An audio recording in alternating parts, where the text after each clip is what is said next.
جنتی جا رہے ہوں گے، جہنمیوں کی لائن لگی ہوگی۔ ایک کہے گا میرے بھائی مجھے پہچانتے ہو؟ وہ کہے گا نہیں، وہ جو جہنم میں کھڑا ہوگا۔ کہ میں نے آپ کو ایک دفعہ وضو کرایا تھا، لوٹا کا پانی بھر کے آپ کا وضو کرایا تھا، میری سفارش تو کر دو۔ تو وہ کہے گا یا اللہ میں جنت میں جا رہا ہوں، اس کا میرے اوپر ایک احسان ہے، اس کو بھی میرے ساتھ بھیج دے۔ تو لوٹے پانی کے لوٹے نال وضو کرانا کیڑی کو بڑی نیکی ہے۔ تو اللہ تعالیٰ فرمائیں گے چلتے رہے تو پھیل یہ بھی جنت میں جائے۔ تو اللہ کو تو دیکھو کہ وہ کیسا کریم ہے۔ تو تم لوگوں نے چھوٹے چھوٹی چھلنیاں کیوں لگا لی ہیں؟ عبداللہ بن حذیفہ رضی اللہ تعالیٰ عنہ شراب پیتے تھے، انصاری صاحب میں چھوٹتی نہیں تھی، ہر دفعہ حد لگتی تھی۔ کتاب الحدود بخاری شریف میں ایک دفعہ ان کو حد لگ رہی تھی تو دو آدمی آپس میں بات کر رہے تھے، یار یہ کتنا بے وقوف آدمی ہے کہ ہر چوتھے دن یہ بے عزت ہو رہا ہوتا ہے۔ اللہ کے نبی بھی کھڑے تھے، آپ نے سنا تھا، کہا دعوہ، خبردار اس کے بارے میں کچھ نہ کہنا، فَإِنَّهُ يُحِبُّ اللَّهَ وَرَسُولَهُ، یہ اللہ اس کے رسول سے پیار کرتا ہے۔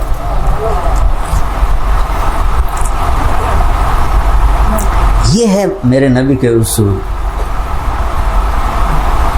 اور شراب ان سے چھوٹی نہیں۔ اور حضرت عمر کے زمانے میں ان کا واقعہ ہے کہ یہ روم کی جنگ میں قید ہو گئے 300 ساتھیوں کے ساتھ۔ تو اس میں جب وہ روم کے سردار کو پتہ چلا کہ یہ صحابی ہے تو اس نے ان کو بلوایا اور کہا کہ تو عیسائی ہو جا، تجھے بیٹی بھی دوں گا اور آدھی سلطنت بھی دوں گا۔ وہ فرمانے لگے ساری دنیا دے دے مجھے اور کہے کہ آنکھ بند کر تو عیسائی، کھولے تو مسلمان، نہیں ایک لمحے کے لیے عیسائی ہو جاؤں اور تو مجھے 7 زمینیں دے دیں تو بھی مجھے یہ سودا منظور نہیں۔ اس نے کہا اچھا اس کو لٹکاؤ اور اس کے دائیں بائیں تیر چلاؤ، اس کو لگاؤ نہیں، اس کے دائیں بائیں سے تیر چلاؤ۔ تو انہوں نے اس کو لٹکایا اور تیر چلاتے رہے، تو کوئی ادھر سے گزر رہا ہے، ادھر سے گزر رہا ہے، اوپر سے گزر رہا ہے، پاؤں کے نیچے سے گزر رہا ہے۔ سارا دن یہ مشق ہوتی رہی، پھر اس کو اتارا، نے پوچھا آپ کیا کہتے ہو؟ تو وہی جو پہلے کہہ رہا تھا۔ اس نے کہا ویسا کرو تیل کو کڑا میں ڈال کے نیچے آگ جلاؤ، جب وہ کھولنے لگے تو اس کے ساتھیوں میں سے 2 کو اس میں پھینک دو۔ اس کے بعد بھی اگر یہ عیسائیت کی طرف نہ آئے تو اسے بھی پھینک دو۔ تو ان 2 کو انہوں نے پکڑا اور ان کے سامنے تیل میں ڈال دیا، ویسے ابل گئے، جل گئے۔ تو جب ان کو پکڑا تو وہ رونے لگے۔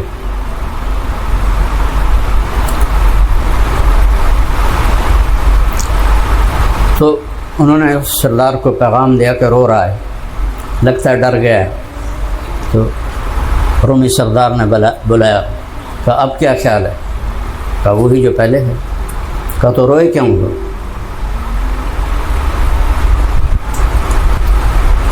فرمانے لگے تو کیا سمجھتا ہے موت کے ڈر سے رویا ہوں؟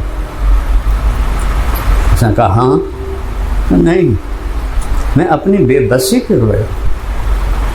اس نے کہا کیا بے بسی؟ کہا بے بسی یہ ہے کہ میری ایک جان ہے اور وہ چند سیکنڈ میں راکھ ہو جائے۔ کاش میرے بدن جتنے بال ہیں اتنی میری جانیں ہوتی اور میں ایک ایک جان کو آگ میں اللہ پہ قربان کرتا۔ تو وہ رومی سردار سکتے میں آ گیا، کہنے لگا میرا ماتھا چوم لے میں تجھے آزاد کر دوں۔ کہنے میری شرط ہے میرے ساتھیوں کو بھی ان کو بھی۔ تو آگے بڑھ کے آپ نے ان کا ماتھا چوما، اس نے سب کو آزاد کر دیا۔ جب یہ قافلہ مدینے پہنچا، حضرت عمر رضی اللہ عنہ کا دور خلافت تھا، ان کو واقعہ سنایا تو آپ نے سارے مدینے کو جمع کیا اور حضرت عبداللہ کا واقعہ سنایا۔ پھر ان کو ممبر پہ بٹھایا کہ حقاً علی المؤمنین ان یقبلوا رأسہ، سب ایمان والوں پر واجب ہے کہ اس کے ماتھے کو بوسہ دو۔ وَأَنَا أَوَّلُ مَنْ أَبْدَأُ، سب سے پہلے میں پہل کروں گا۔ حضرت عمر نے ان کے ماتھے کا بوسہ لیا، سارے مدینے والوں نے ان کے ماتھے کا بوسہ لیا۔ شراب نہیں چھوٹی۔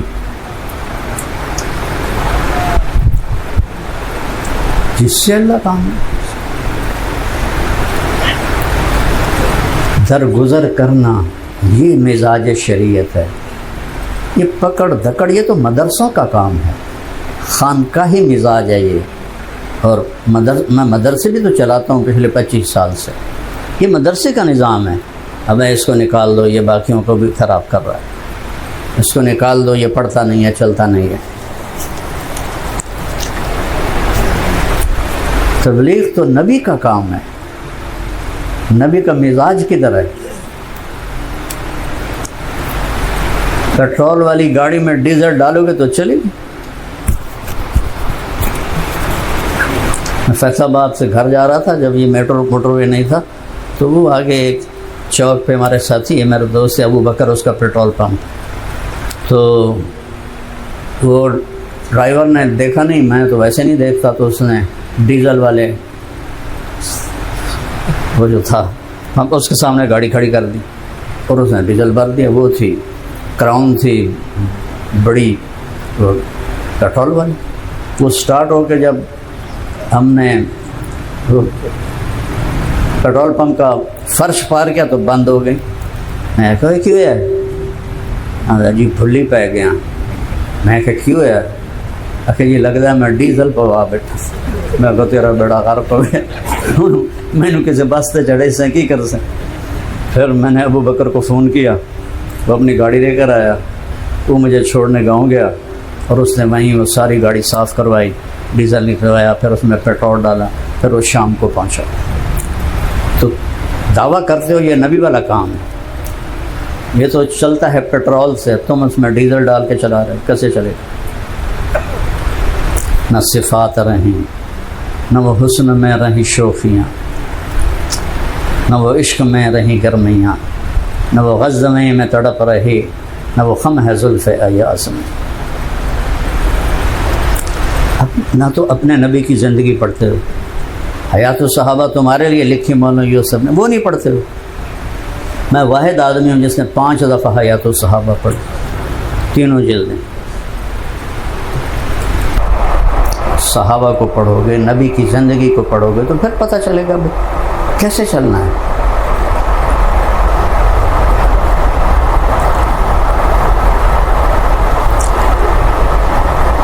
ابو محجن ثقفی رضی اللہ تعالیٰ عنہ قبیلہ ثقیف کے بڑے صحابہ میں ہیں.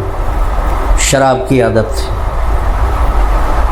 تو ان کو حد لگتی تھی، توبہ کرواتے تھے، کچھ جنبہ پھر شروع کر دیتے. صحابی ہیں، بشر تھے، وہ خطا سے پاک نہیں تھے. ہاں ان کے لیے اعلان ہے کلن وعد اللہ الحسنى، میرے محبوب میرا وعدہ ہے تیرے ہر صحابی کو جنت میں ڈالوں گا. لا يستوي منكم من انفق من قبل الفتح وقاتل اولئک اعظم درجۃ من الذین انفقوا من بعد وقاتلوا. میرے محبوب فتح مکہ سے پہلے جو تیرے ساتھی بنے اور فتح مکہ کے بعد جو تیرے ساتھی بنے، ان دونوں کو میں برابر نہیں کروں. ان کا درجہ اونچا ہے، ان کا نیچا ہے، لیکن وَكُلًّا وَعَدَ اللَّهُ الْحُسْنَى، میرا وعدہ ہے کہ سب کے سب کو جنت دوں گا. یہ ہے ان کا کمال.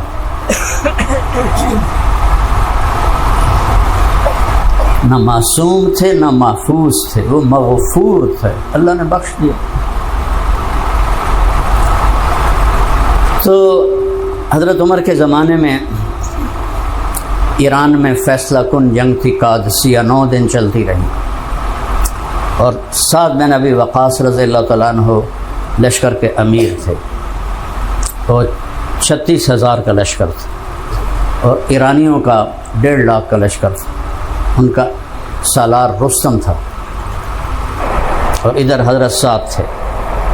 تو وہ پانی کی مد و جزر کی طرح کبھی موج ادھر چلی جاتی، کبھی ادھر چلی جاتی، یہاں تک کہ شام ہو جاتی اور فیصلہ کوئی نہ ہوتا. تو ابو محجن رضی اللہ تعالیٰ عنہ نے شراب پی تو حضرت سعد بن ابی وقاص نے ان کو قید کر دیا. تو جو جیل کا دروازہ، کمرے کا دروازہ تھا، وہ جالیوں والا تھا اور سامنے جنگ کا منظر تھا. تو ایرانیوں نے جو حملہ کیا تو صحابہ کو دباتے دباتے ان کے خیموں تک لے آئے. پہلی دفعہ ایسا ہوا. سعد بن ابی وقاص بیمار تھے، اوپر ایک قلعہ تھا، اس کی چھت پر بیٹھے ہوئے تھے اور لکھ لکھ کے آرڈر نیچے پھینکتے تھے. وہاں سے ایک صحابی اس کو اٹھا کر آگے سردار کو پہنچاتا تھا. اس طرح وہ دیکھ رہے تھے اور گھبرا رہے تھے کہ جنگ ہاتھ سے نکل رہی ہے. اور ابو محجن بے قرار. کہ اتنے میں آپ کی حضرت سعد کی بیوی سلمہ گزری. کہنے لگے سلمہ یہ میرے بیڑیاں ہٹا دے اور مجھے تلوار دے دے اور سعد کا گھوڑا دے دے. اگر میں شہید ہو گیا تو تمہارا کام بن گیا، تمہاری جان چھوٹے گی مجھ سے. اگر میں زندہ رہا تو واپس آ کے یہی بیڑیاں میں خود پہن لوں گا. وہ فرمانے لگے اگر سعد کو پتہ چلا تو مجھے سزا دیں گے، میں یہ کام نہیں کر سکتی. تو وہ آگے چل پڑی تو انہوں نے پیچھے سے کہا کفا حزناً، بہت بڑے شاعر تھے، ان تلتقی الخیل بالقنا اترک مشدودا علی وثاقیا. میرے درد کے لیے اتنا ہی کافی ہے کہ آج حق و باطل ٹکرا رہے ہیں اور میں بیڑیوں میں جکڑا پڑا. اذا قمت عنا عن الحدید وغلقت علی مصاری قد تسم المنادیہ. جب اٹھنے کی کوشش کرتا ہوں تو بیڑیاں مجھے گرا دیتی ہیں اور سامنے جیل کی دیواریں، ان سے میری آوازیں ٹکرا کر ایک باز گشت بن جاتی. دو شعر اور بھی تھے، یاد نہیں رہے. حضرت سلمہ کو ترس آیا، وہ واپس آئیں. انہوں نے کھول دیا دروازہ، حضرت سعد کا گھوڑا دے دیا، تلوار دے دی. انہوں نے ایسے اپنے منہ کو چھپایا اچھی طرح اور ایک طرف سے آئے جدھر صحابہ زیادہ دب رہے تھے نا، وہاں آ کے حملہ کیا. ایک آدمی، 100 نہیں، ایک آدمی، 100 نہیں، ایک آدمی، ایک آدمی، ایک آدمی. کون سا؟ صحابی ہے، لیکن پہ کیا ہے؟ شراب کی وجہ سے جیل میں پڑا ہوا ہے. اور ایسا بجلی کی طرح وہ چمکے، کبھی ادھر کبھی ادھر، کبھی ادھر کبھی ادھر. انہوں نے پورے ایرانیوں کے زور کو توڑ کے پیچھے ہٹا دیا. پھر دوسری طرف دوڑے جدھر ایرانی غالب تھے، وہاں جا کے حملہ آور ہو. اور اکیلے بندے نے بجلی کی طرح کوندتے ہوئے ایرانیوں کا منہ پیچھے پھیر دیا. تو سب صحابہ آپس میں کہنے لگے ایدنا اللہ بملک کریم، اللہ نے فرشتہ بھیج دیا جو ہماری مدد کو آ گیا. انہوں نے تو منہ چھپایا ہوا تھا، اللہ نے فرشتہ بھیج دیا. حضرت سعد اوپر چھت پہ بیٹھے، وہ بھی دیکھ رہے تھے. کہنے کہ یہ کون آ گیا جس اکیلے نے جنگ کا پانسا پھیر دیا. پھر غور سے دیکھا تو دل میں کہنے لگے حملے کا انداز تو ابو محجن کا ہے، اور وہ جیل میں ہے، اور گھوڑے کا جو جمپ ہے وہ میرے گھوڑے کی طرح ہے، اور میرا گھوڑا استبل میں ہے. پتہ نہیں یہ کون ہے. شام تک ساری لڑائی کا رخ ایک بندے نے پھیر دیا. اور جو ہی ایرانی پیچھے ہٹے اب فوراً واپس آئے اور بیڑیاں باندھ کے بیٹھ گئے. شام کو حضرت سعد کے خیمے میں سارے سالار کٹھے ہوئے.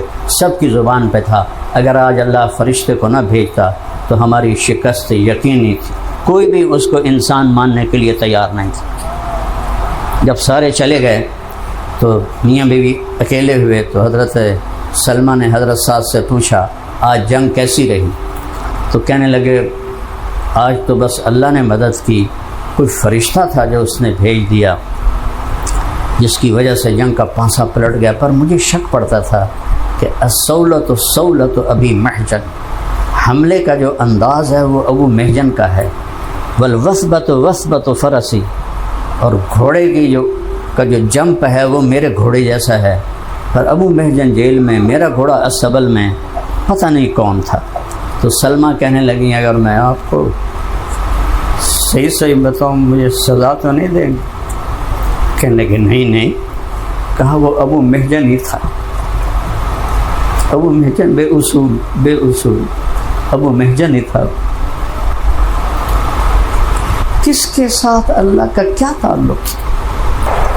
نہ قرآن پڑھتے ہو، نہ سیرت پڑھتے ہو، نہ صحابہ کی زندگی پڑھتے ہو، بتاؤ تمہیں کیسے پتہ چلے گا کہ نبی کا کام کیسے ہوتا؟ تو حضرت سعد کہنے لگے فوراً اسے حاضر کیا جائے۔ تو ان کو لایا گیا تو حضرت سعد نے ان کو گلے لگایا کہ آج کے بعد میں کبھی تمہیں سزا نہیں دوں گا۔ کہنے لگے آج کے بعد میں بھی شراب نہیں پیوں گا، لیکن وہ اس پہ پھر پکے نہیں رہ سکے۔ لیکن اللہ کا تعلق ایسا ہے کہ ایک آدمی 1.5 لاکھ کے لشکر کا منہ پھیر دے بغیر اللہ کی مدد کے ہو سکتا ہے؟ کہ ایک عیب کی وجہ سے اللہ ان کی باقی خوبیوں کو نظر انداز کر۔ ہمارا تو یہ حال ہے نا کہ ایک عیب دیکھ کر ساری خوبیاں نظر انداز کر دیتے ہیں۔ کتنے سونے جیسے ساتھی ضائع کر دی۔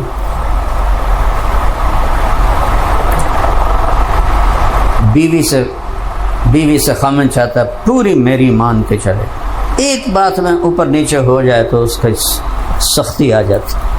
بیٹے ایسے تیر کی طرح ہمارے سامنے کھڑے ہوں اور سر جھکا کے چلیں، ذرا بیٹے سے ادھر ادھر ہو جائے تو باپ کا یا تھپڑ ہوتا ہے یا جوتا ہوتا ہے۔ نوکر سے ذرا سے ادھر ادھر ہو جائے، یعنی ہم گنجائش نہیں دیتے۔ معافی کوئی نہیں ہماری دربار، ہمارے ماحول میں معافی کوئی نہیں، اور میرے نبی کے دربار میں معافی ہی معافی ہے، معافی ہی معافی ہے۔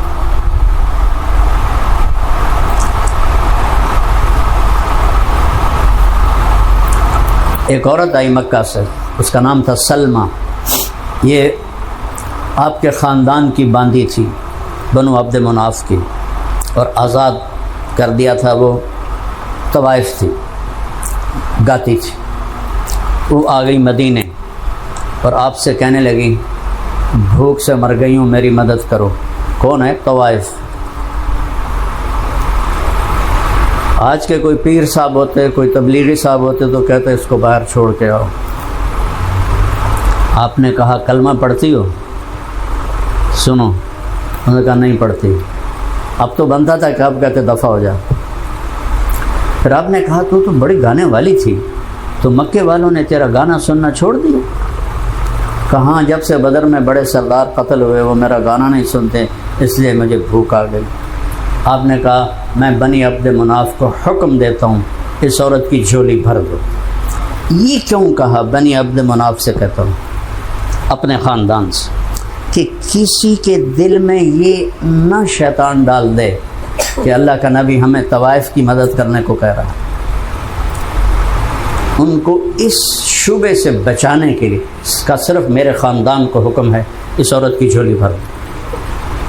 اس کو جھولی بھر کے واپس بھیجا۔ اس وقت مکے پہ حملے کا ارادہ تھا۔ حضرت حاتب رضی اللہ عنہ نے، بدری صحابی ہیں، حاتب بن ابی بلتع، انہوں نے خط لکھا مکے والوں کو کہ اللہ کے نبی آ رہے ہیں، تیاری کر لو، اور اس کو دے دیا کہ یہ مکے والوں کو دے دینا۔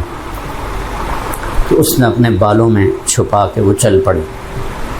صحابہ سے قتل بھی ہوا، شراب بھی ہوئی، زنا بھی ہوا، سارے عیب ہوئے۔ کبھی جبریل نے آ کر بتایا نہیں کہ فلاں نے یہ کیا، فلاں نے یہ کیا، سب پہ پردہ ڈالا۔ یہ ایسی خطا تھی کہ جبریل آئے، جبریل آئے، جبریل آئے، یا رسول اللہ، بڑا غضب ہو گیا۔ حاتم نے خط دے دیا ہے اس عورت کو، وہ مکے والوں کو جا کے بتا دے گی، تو وہ خط برآمد کریں، کہیں ان کو پتہ نہ چل جائے۔ آپ نے حضرت علی اور حضرت زبیر کو یا حضرت مقداد کو بھیجا کہ جاؤ اس عورت سے خط لے کر آؤ۔ وہ رابغ پہنچ چکی تھی، تو اس سے کہا کہ خط نکالو۔ کہا میرے پاس کوئی نہیں۔ کہا نہ ہم جھوٹ کہہ رہے ہیں نہ ہمیں جھوٹ کہا گیا ہے، یا خط دے دو یا ہم تیرے کپڑے اتار دیں گے۔ تو اس نے بالوں کے جوڑے میں سے خط نکال کے دے دیا۔ جب وہ خط لے کر پہنچے اور آپ کو پیش کیا تو حضرت حاتب کی طرف سے مکے والوں ہوشیار ہو جاؤ۔ تو آپ نے کہا حاتب یہ کیا؟ کتنا بڑا جرم ہے کہ جبریل آیا، اس سے بڑا کوئی جرم ہو سکتا ہے؟ تو حضرت عمر اٹھے، یا رسول اللہ یہ منافق ہے، مجھے اجازت دیں میں اس کی گردن اڑا دوں۔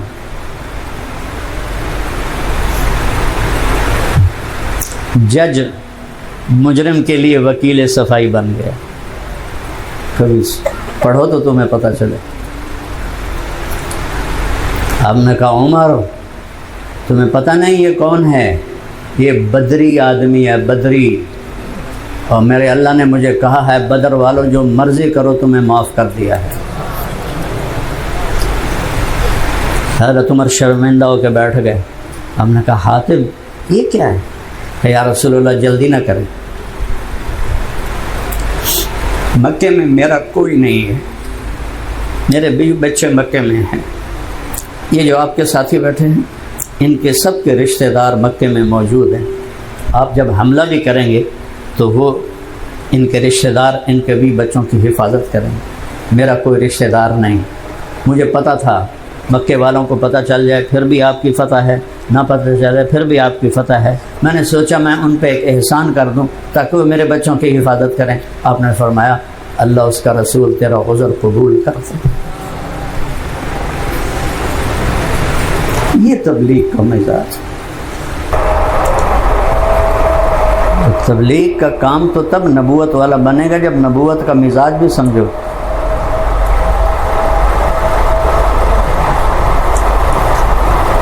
میرے خیال میں تمہیں اس کو ایک بھی ایسا نہیں ہوگا جو اللہ کے نبی کی بیویوں کے نام جانتا ہو. شاید کوئی ایک آدھ ہو. اتنے بے خبر ہو اپنے نبی کی زندگی سے. جس کا کام ہے اس کو تو پڑھو وہ کیسے کر کے گئے.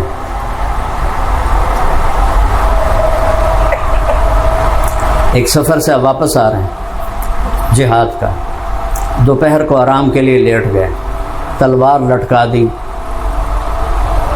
کیکر پر، آنکھ لگ گئی. ایک غیر مسلم آیا، اس کا نام تھا غورث. اس نے تلوار اٹھائی اور آپ کو ایسے یہاں نوک ماری. آپ اٹھ کے بیٹھے تو سامنے کھڑا تو ہونے سے سیدھی کر، کون بچائے گا اب تجھے؟ تو آپ مسکرائے اور فرمایا اللہ. تو اس کا ہاتھ کانپا اور تلوار چھوٹ گئی. اب تلوار آپ نے اٹھا کے ایسے سیدھی کی. اب بتا کون بچائے گا تجھے؟ وہ کہنے لگا مجھے تو ہی بچائے گا. کن خیر آخر دن. آپ نے فرمایا کلمہ پڑھتے ہو؟ کہ نہیں پڑھتا. جرم کیا ہے؟ قتل نبی. اور اس پر اللہ نے قدرت دے دی اور اس نے کلمہ پڑھنے سے انکار کر دیا. ہم نے کہا جاؤ آزاد کی، جاؤ معاف کی. اس کو معاف کر دیا. کہ دو روایتیں ہیں، بعض میں ہے کہ اس نے بعد میں کلمہ پڑھ لیا، بعض میں ہے کہ اس نے کلمہ نہیں پڑھا.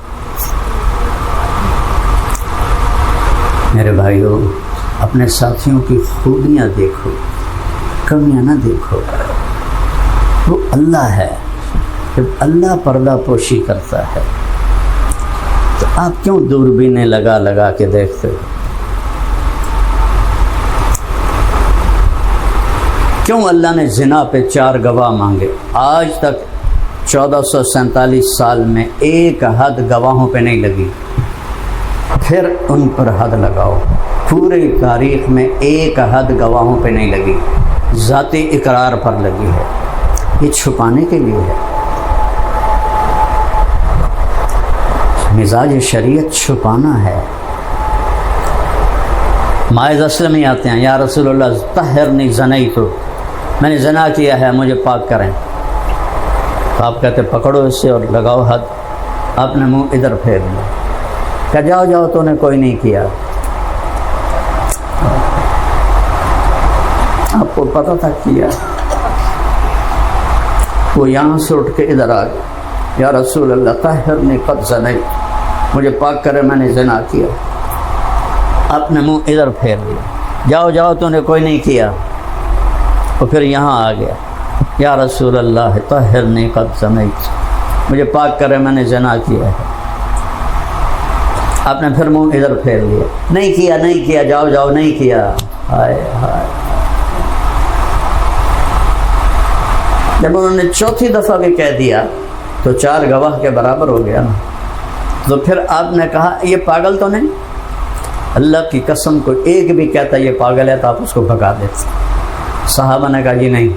پھر آپ نے کہا نشے میں تو نہیں؟ ایک بھی کہہ دیتا نشے میں تو آپ اس کو اٹھا دیتے. کہا نہیں جی نشے میں بھی نہیں. کہا اچھا تو حد لگاؤ.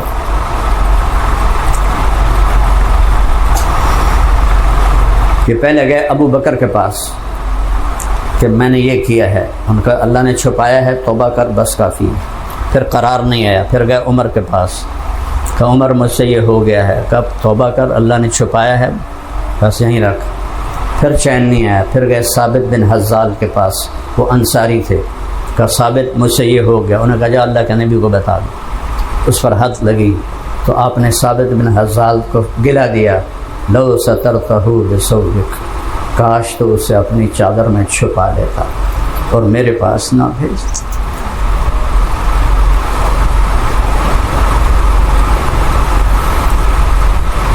یہ مزاج اسلام اور مزاج دعوت ہے. لوگوں کے عیبوں پہ پردے ڈالنا, آسانیاں دینا, سہولت دینا. تجھے کیوں فکر ہے اے گل, دل صد چاک بلبل کی, تو اپنے پیرہن کے چاک تو پہلے رفو کر.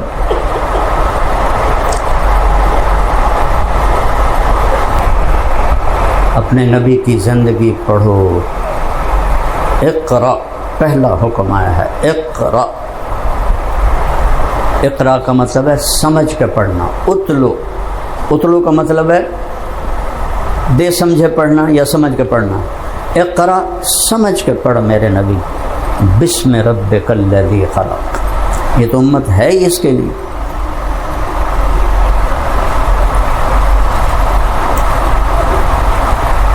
تو جب اصل تصویر آپ کے میرے سامنے نہیں ہوگی تو ہم نقشہ کیسے سمجھیں گے؟ اصل تصویر تو میرا نبی ہے, میرے نبی کے صحابہ ہیں, وہ ہمارے سامنے ہی نہیں ہے. اس لیے میں آج یہ تشکیل کروں گا کہ اپنے نبی کی زندگی پڑھو, حیات الصحابہ کو پڑھو, اپنے نبی کی سیرت پڑھو. میں نہیں کہتا ہوں ایک ہی دن میں ختم ہو جائے گا, تھوڑا تھوڑا کر کے پڑھو. سمجھو کہ میرے نبی نے زندگی گزارنے کے اصول کیا بتائے. احد کی جنگ ہو رہی اور جنگ میں ایک آدمی بڑی دلیری سے لڑ رہا ہے. صحابہ نے کہا یا رسول اللہ یہ بڑی جان مار رہا ہے. آپ نے کہا یہ جہنمی ہے. تو ابو دجانہ اس کے پیچھے ہو گئے کہ اللہ کے نبی نے کہا جہنمی ہے. تو لڑتے لڑتے جب زخم زیادہ اس کو لگے تو اس نے اپنا گلا خود ہی کاٹ لیا. وہ کافر تھا, میرے نبی نے اس کو ساتھ لیا. کافر ہو کر جنگ احد میں ساتھ لیا. دعوت کے کام میں یہ اتنی گنجائش ہے. منافقوں کو گلے لگا کے رکھا. عبداللہ بن ابی کا جنازہ پڑھایا, اس کو قبر میں اتار دیا تھا. آپ نے کہا باہر نکالو. اس کے بیٹے آئے, ان کا نام بھی عبداللہ تھا. آپ پانی پی رہے تھے, آپ پانی پی رہے تھے.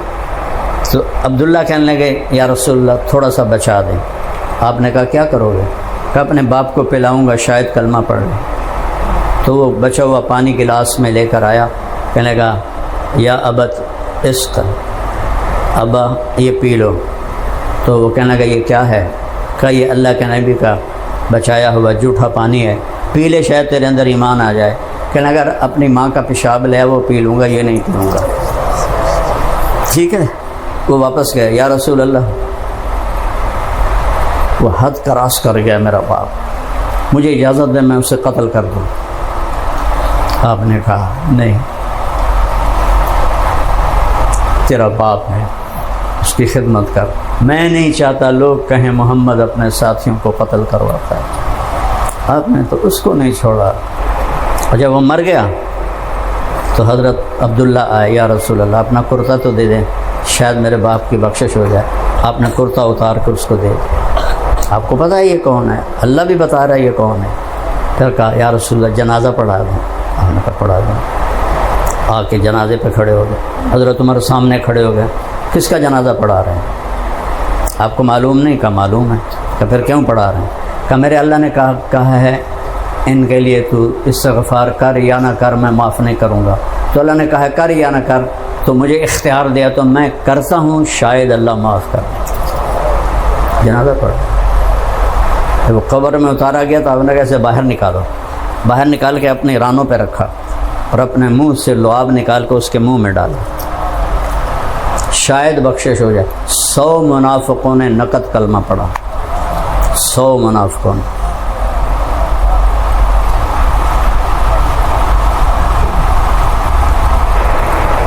یہ میرے نبی کی زندگی۔ صحابہ اللہ کے نبی سے کی رائے کے خلاف رائے دے رہے ہیں، یہاں جیسے آپ فرمائیں، جیسے آپ فرمائیں۔ یہ بزرگوں نے کہا، یہ بزرگوں نے کہا بدر کی لڑائی میں آپ نے خیمے لگائے، جبریل نہیں آئے، حباب بن منذر کھڑے ہو گئے، انصاری صحابی، یا رسول اللہ یہ خیمے آپ کا حکم ہے یہاں لگائیں؟ آپ نے کہا نہیں، میری رائے ہے۔ کہ پھر یہ ٹھیک نہیں، یہ خیمے یہاں نہیں وہاں لگائیں، وہاں پانی ہے۔ اب جبریل آیا، یا رسول اللہ اللہ فرما رہے ہیں جو حباب کہہ رہا ہے اس پہ عمل کیا جائے، پہلے کیوں نہیں آیا جبریل؟ خیمے لگانے سے پہلے جبریل کیوں نہیں آیا؟ اس لیے کہ امت کو سبق سکھانا تھا کہ نبی کی رائے کے خلاف بھی رائے دی جا سکتی ہے۔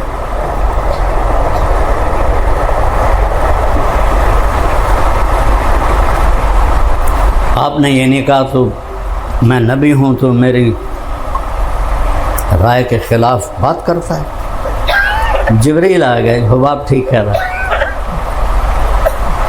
آپ نے 2 رکعت نماز پڑھائی عصر کی اور بیٹھ گئے۔ ایک صحابی کھڑے ہو گئے، ذوالیدین، اقصرت الصلاۃ ام نسیت یا رسول اللہ؟ یا رسول اللہ نماز 2 رکعت ہو گئی یا آپ بھول گئے ہیں؟ آپ نے کہا کل ذالک لم یکن، نہیں، نہ میں بھولا ہوں نہ نماز 2 رکعت ہوئی ہے۔ تو وہ کہتے چلو ٹھیک ہے بھائی، بزرگ فرما رہے ہیں، یہاں کون ہے؟ نبی فرما رہے ہیں۔ تو نے کہا بعض ذالک قد کان، یہاں قد میں جو طاقت ہے میں کیسے سمجھاؤں؟ یا رسول اللہ کچھ نہ کچھ ضرور ہوا ہے، یا آپ بھولے ہیں یا نماز 2 رکعت ہو گئی ہے۔ پھر آپ نے صحابہ سے پوچھا اصدق ذوالیدین، یہ ذوالیدین صحیح کہہ رہا ہے؟ تو پھر سب نے کہا جی صحیح کہہ رہا ہے۔ آپ نے 2 رکعت پہ سلام پھیرا ہے، پھر آپ نے کھڑے ہو کر 2 رکعت مزید پڑھائیں، یعنی دوبارہ 4 نہیں پڑھی، اسی پر 2 رکعت مزید پڑھائیں۔ میرے نبی نے یہ ماحول دی۔ حضرت بریرہ کی شادی کی حضرت عائشہ نے حضرت مغیث کے ساتھ۔ حضرت بریرہ باندھی تھی حضرت عائشہ کی، انہوں نے اس کو آزاد کر دیا۔ باندھی جب آزاد ہو جائے تو اسے حق ہے اپنے نکاح کو باقی رکھے یا توڑ دے۔ تو بریرہ نے نکاح توڑ دیا۔ بریرہ خوبصورت تھیں، مغیث ذرا شکل کے اتنے خوبصورت نہیں تھے، بڑے صحابی ہیں۔ اب وہ مغیث ان کے پیچھے پیچھے روتے روتے، وہ آگے وہ پیچھے۔ ایک دن آپ نے کہا یہ بھائی مغیث کو دیکھو بیچارے کا کیا برا حال ہے، بریرہ کے پیچھے پیچھے پھر رہا ہے۔ تو آپ نے بریرہ کو بلایا کہ بریرہ اس سے دوبارہ نکاح کر لے۔ کہنے لگی یہ اللہ کا حکم ہے؟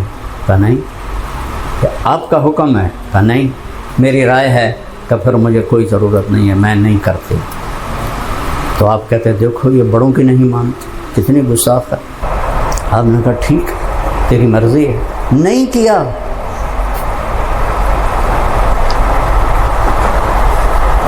حضرت جمیلہ آئیں رضی اللہ عنہ، پہلا خلا کہ یا رسول اللہ میرا خامن ثابت بن قیس بن شماس بڑے صحابہ میں بدری ہیں، یمامہ میں شہید ہوئے، میرے بہت اچھے خامن، انہوں نے مجھے تھپڑ مارا ہے، میرا دل ہٹ گیا ہے، میں ان کے ساتھ نہیں رہنا چاہتی، مجھے الگ کیا جائے۔ سبحان اللہ، آپ ثابت کے فضائل سناتے۔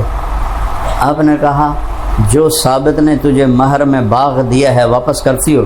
کا سب کچھ واپس کرتے، نکاح نہیں کروں، ساتھ نہیں رہوں گی۔ آپ نے کہا ثابت اسے طلاق دے دو، ہم نے طلاق دلوا دی۔ میں سب آپ کو نبی کی زندگی سے بتا رہا ہوں. میرے پاس تو یہی قصے ہیں، کہانیاں ہیں.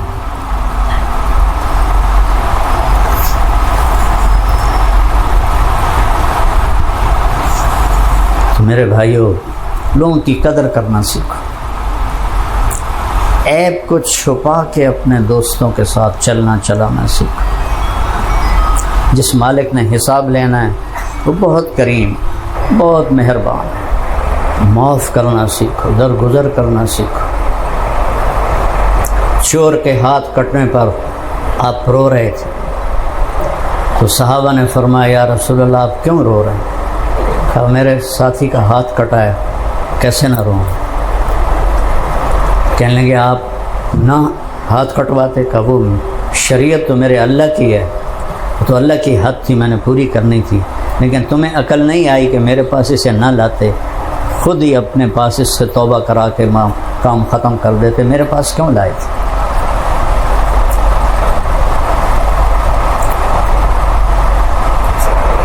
نیچے میرے نبی کی محبت مثالی ہے، اوپر میرا رب اپنے رحمان ہونے میں مثالی ہے. پہلا تعارف ہے بسم اللہ الرحمن الرحیم، پھر الحمدللہ رب العالمین. کیا اس میں شفقت ہے، پالنے والا عالم کون ہے؟ الرحمن الرحیم. اللہ کی تمام صفاتی ناموں میں سب سے بڑی یہ دو صفتیں ہیں، رحمان اور رحیم. رحمان اور رحیم. آپ کو پتہ نہیں، جبریل نے اللہ کے نبی سے آ کے کہا یا رسول اللہ، جب فرعون ڈوب رہا تھا اور وہ کہہ رہا تھا آمنت بأنہ لا الہ الا الذی آمنت بہ بنو اسرائیل وانا من المسلمین، جب وہ ڈوب رہا تھا تو اس نے کلمہ پڑھنا شروع کر دیا، تو میں اس کے منہ میں مٹی ڈال رہا تھا کہ کہیں اللہ کو اس کے کلمہ پڑھنے پہ رحم نہ آ جائے.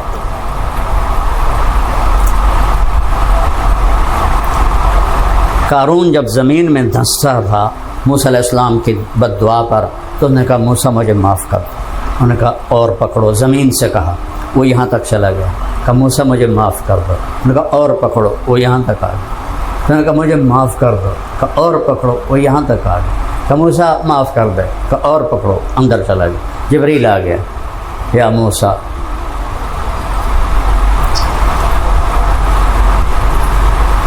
وعزتی لو استغاث بی لأخذته، موسیٰ تجھ سے معافی مانگتا رہا، تو نے معاف نہ کیا، میری عزت کی قسم ایک دفعہ مجھے کہتا یا اللہ معاف کر، تو میں نکال کے باہر کھڑا کر دیتا. کیوں چھوٹی چھوٹی چھلنیاں لگا کے بیٹھے ہوئے؟ سارا معاشرہ تباہ ہو گیا. کسی کو اپنا بنانا ہے تو اس کے بن جاؤ، وہ تمہارا بن جائے، آسان کام.